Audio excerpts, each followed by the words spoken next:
কারণ স্বাধীনতা যুদ্ধ থেকে এই পর্যন্ত যত বড় বড় আন্দোলন হয়েছে, পরিবর্তন হয়েছে, সেই পরিবর্তনের পরে যারা ক্ষমতায় গেছেন তারা তো সেরকম করে কমিটমেন্ট রাখেনি।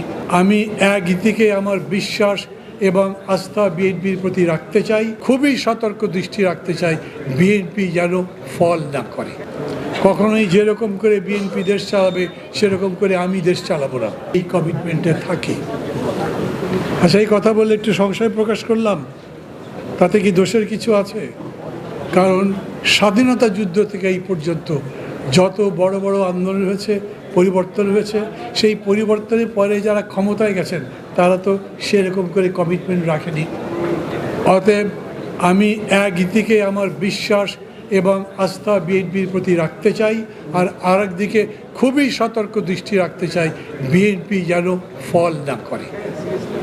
সারা জাতির কাছে, সবার কাছে, এই ছাত্র বলেন, অন্যান্য রাজনৈতিক দলগুলোর কাছেও বলেন, আমি বলবো এই সতর্ক চোখ সবসময় ক্ষমতার প্রতি থাকা দরকার।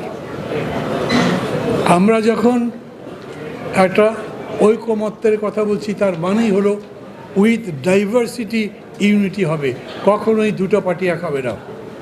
কখনোই যেরকম করে বিএনপি দেশ চালাবে সেরকম করে আমি দেশ চালাবো না। আমার একটা ভিন্ন দৃষ্টিভঙ্গি থাকবে।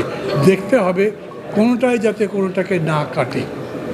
ঐক্যটা কেন, ঐক্যমত্য কেন দরকার? এই জন্যে যে আমি ঠিক মতো গণতন্ত্রের উত্তরণ করতে চাই। এইখানে আমার কিছু ছাড় দিতে হবে। যদি এরকম হয় যে আমার সার্বভৌমত্বের প্রতি কোনো হুমকি আসতে পারে, সেই জায়গায় আমার সমস্ত দলীয় ব্যক্তিগত স্বার্থ বিসর্জন দিয়ে হলেও জাতীয় স্বার্থকে বড় করতে হবে।